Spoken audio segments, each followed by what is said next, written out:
Bonjour à tous, je vous remercie pour votre fidélité à suivre ces enseignements sur ma chaîne YouTube et je remercie tous ceux qui s'y abonnent, de plus en plus nombreux, et j'espère que chacun de ces messages soit pour vous une source d'encouragement, d'édification et d'accompagnement dans votre foi et votre vie chrétienne. Le titre du partage d'aujourd'hui est « Le soupir de l'Église ». Et je vous propose tout de suite une lecture dans le livre de l'Apocalypse au chapitre 22, verset 17. C'est donc le dernier chapitre des Écritures. Verset 17. « Et l'Esprit et l'Épouse disent « Viens », et que celui qui entend dise « Viens », et que celui qui a soif vienne, que celui qui veut prenne de l'eau de la vie gratuitement. » La Bible se termine sur un soupir montant vers Jésus « Viens ». C'est un soupir auquel le Seigneur répond affirmativement, puisque ensuite il dira « Oui, je viens bientôt » au verset 20. Et ce soupir vient en conclusion du livre de l'Apocalypse et aussi d'un ensemble de 66 livres écrits sur plus de 1500 ans qui s'appellent la Bible. Ce soupir témoigne de la réussite du projet de Dieu.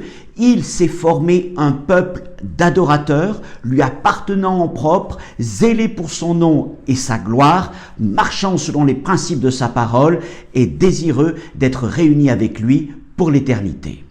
Selon les mots de l'apôtre Pierre, ce peuple est une race élue, un sacerdoce royal, une nation sainte, un peuple acquis, appelé des ténèbres à l'admirable lumière de Dieu pour annoncer ses vertus. 1 Pierre chapitre 2, verset 9. Et ce peuple est à la fois constitué de tous ceux qui ont cru en Jésus-Christ à travers les siècles et de tous les croyants vivants aujourd'hui.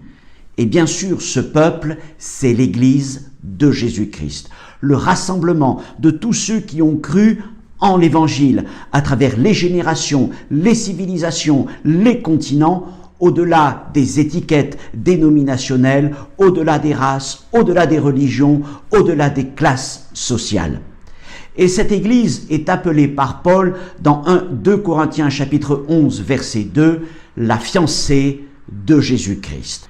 Et comme toute fiancée, une partie importante de son activité consiste à se préparer pour les noces. Cherchant à plaire à son époux, cette fiancée désire paraître devant lui glorieuse, sans tache, ni ride, ni rien de semblable, mais sainte et irrépréhensible. Éphésiens chapitre 5, verset 27. Et un jour prochain, elle sait qu'elle revêtira une robe semblable à un fin lin, éclatant et pur. Apocalypse chapitre 19, verset 8. Et alors elle célébrera le festin des noces de l'agneau, son époux. À la manière de ces jeunes fiancés juifs de l'époque de Jésus, l'Église attend que son époux vienne la chercher pour l'amener dans la salle des noces, dans la maison de son père. Et de son cœur, alors, de cette fiancée monte un soupir que sa bouche ne peut contenir. « Viens, viens !» Et Jésus répond donc « Oui, je viens bientôt, je viens pour te prendre avec moi, auprès de moi, dans la maison de mon Père, là où je t'ai préparé une place, et là tu connaîtras une joie parfaite, le bonheur, la paix éternelle, tu seras avec moi pour l'éternité. » Si la vocation de cette Église est glorieuse et céleste, elle n'en reste pas moins un peuple en mission sur cette terre. Elle n'est plus de ce monde et elle vit dans l'attente de sa véritable demeure. Mais elle continue néanmoins de vivre dans ce monde, non d'une manière passive ou résignée, mais comme témoin de la gloire de son Seigneur. Et dans un monde préférant les ténèbres à la lumière, elle subit alors bien des épreuves, des souffrances et des tribulations qui ne feront que s'accroître dans les temps de la fin. Et viendra donc un temps où de son cœur montera ce soupir que sa bouche ne pourra contenir. Viens. Et le Saint-Esprit lui-même se joindra à elle encore pour dire aussi « Viens ». Et Jésus répondra « Oui, je viens bientôt, t'arracher de ce monde corrompu, te délivrer de tes épreuves, te consoler de tes souffrances, mettre fin à tes tribulations. » Et ces deux soupirs du cœur de l'Église n'en font qu'un, ils s'entremêlent. Parfois, l'un prend le dessus sur l'autre, mais avec le temps, les deux deviendront de plus en plus forts. Le désir d'être réunis avec le Seigneur et l'espérance d'être délivrés des tribulations qui l'accableront. Car vient un temps où les souffrances et les tribulations de l'Église dans ce monde d'iniquité seront si intenses que tous les croyants s'uniront pour crier vers le Seigneur: viens nous délivrer de ce monde déchu et perdu, viens avec tes rétributions et tes jugements, viens tirer vengeance pour notre sang sur les habitants de la terre, selon qu'il est écrit dans le livre de l'Apocalypse. Mais parallèlement, je veux croire aussi que le désir d'être unis avec Christ deviendra de plus en plus fort. Seigneur, nous t'attendons depuis si longtemps. La nuit est tellement avancée.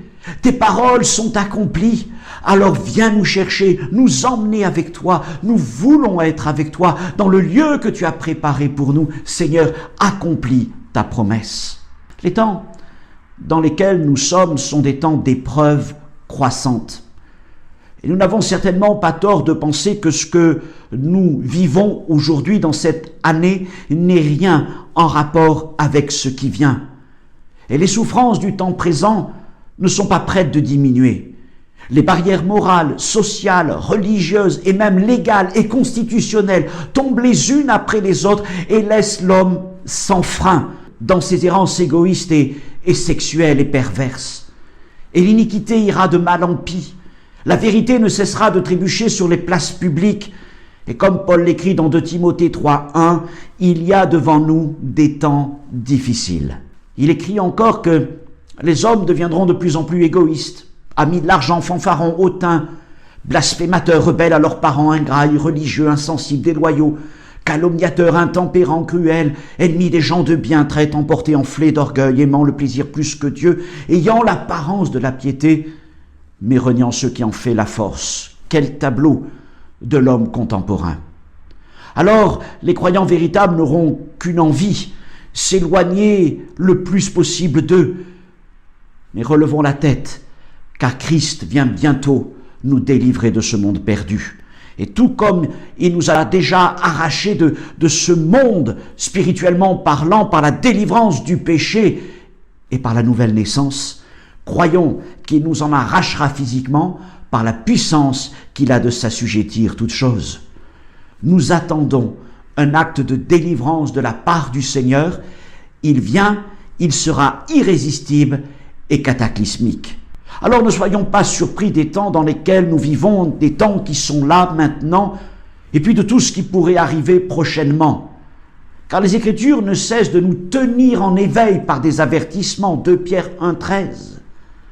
Malheureusement, déjà aux premières contractions, aux premières douleurs, alors que l'heure de la tentation, l'heure de l'épreuve n'est même pas encore là, déjà lassés ou abattus, de nombreux frères et sœurs laissent leur lampe s'éteindre et ne prennent pas soin de faire des réserves alors que la nuit profonde s'annonce. Mes frères et sœurs, c'est le temps de nous réveiller et ne sachant pas quand le Seigneur viendra nous prendre, de revêtir toutes les armes de l'esprit pour résister et surmonter dans ce temps d'épreuve.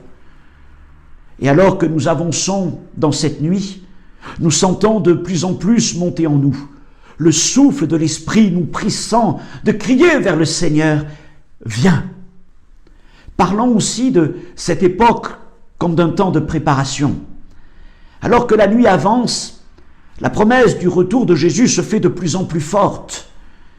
Il vient chercher son épouse, pour laquelle une fête extraordinaire a été organisée et pour laquelle il a préparé une demeure dans la maison de son père. Et à la manière d'une fiancée voyant la date de ses noces approcher, nous devrions être saisis d'effervescence. Le jour tant espéré arrive bientôt, soyons prêts. Or, concernant ce mariage, considérons que c'est lui l'époux, l'agneau, Jésus, qui s'occupe de tout. Il l'a dit, il prépare tout avec son Père. Et la fête qu'il organise sera la plus somptueuse qu'il soit. Elle sera à la hauteur de sa gloire, à la hauteur de son amour pour son épouse. Et de plus, de la croix jusqu'au ciel, il a couvert tous les frais de la cérémonie. L'épouse n'a rien à payer. Même sa robe de mariée lui sera offerte par le Père. Et la part qui lui reste alors est celle de l'amour et de la fidélité pour son fiancé. Parce qu'au fond, qu'elles doivent paraître devant lui glorieuses, sans tache, ni ride, ni rien de semblable, mais saintes, irrépréhensibles, tout cela n'a de sens qu'en raison de l'amour. Car qu'est-ce qui rendra l'Église glorieuse? Qu'est-ce qui la rendra sans tache, ni ride, etc. sinon l'amour pour son Seigneur?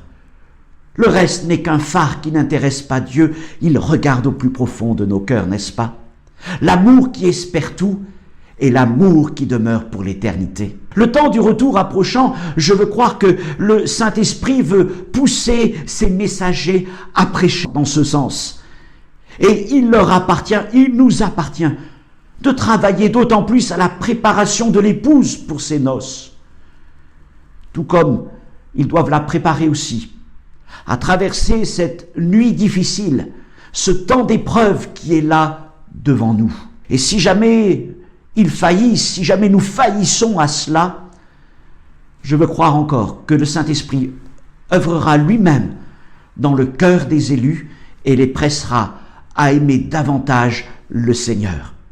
D'ailleurs, l'amour du Seigneur n'a-t-il pas été répandu dans nos cœurs par le Saint-Esprit lui-même? Alors arrive bientôt où cet amour sera si fort en nous que, comme Paul, nous n'aurons d'autre désir que d'être avec le Seigneur, ce qui de loin est le meilleur, et nous dirons: viens nous prendre avec toi, Jésus-Christ. Je veux finir avec la suite de ce verset 17, où il est parlé de celui qui entend. Que celui qui entend dise: viens.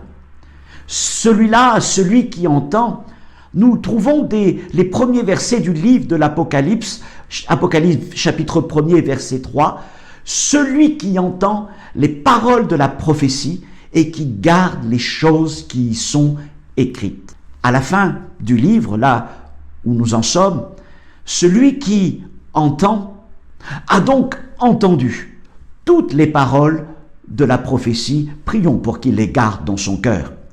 Et il sait que des temps d'épreuve, de tribulation, de jugement et même de colère viennent sur ce monde. Mais il sait aussi que bientôt paraîtra le Seigneur glorieux qui s'est révélé à Jean sur l'île de Patmos. Il sait qu'au temps marqué, les morts en Christ ressusciteront et régneront avec lui depuis la cité de Dieu, la nouvelle Jérusalem. Considérant le monde et considérant les promesses divines, il s'écrie lui aussi à son tour: viens, viens Seigneur, viens. Alors mes frères et sœurs, mes amis, entendons-nous aussi les paroles de la prophétie, les gardons-nous dans notre cœur. Oh, je reconnais qu'elles sont parfois difficiles à comprendre, elles sont parfois même éprouvantes à lire, mais leur but premier est de nous amener à aimer encore plus Jésus-Christ, notre fiancé, notre futur époux, et à désirer avec amour et foi son retour, alors que celui qui entend les paroles dise encore une fois: viens, viens Seigneur, viens, et vivons avec cette foi, cette assurance que le Seigneur du haut du ciel répond encore une fois: oui, je viens bientôt, et nous disons: Maranatha, viens Seigneur, viens. Que Dieu vous encourage, ne perdez pas espoir, gardez confiance en Jésus-Christ, le Saint-Esprit demeure avec nous, ne nous lassons pas dans notre course. À une prochaine fois, que Dieu vous bénisse, au revoir.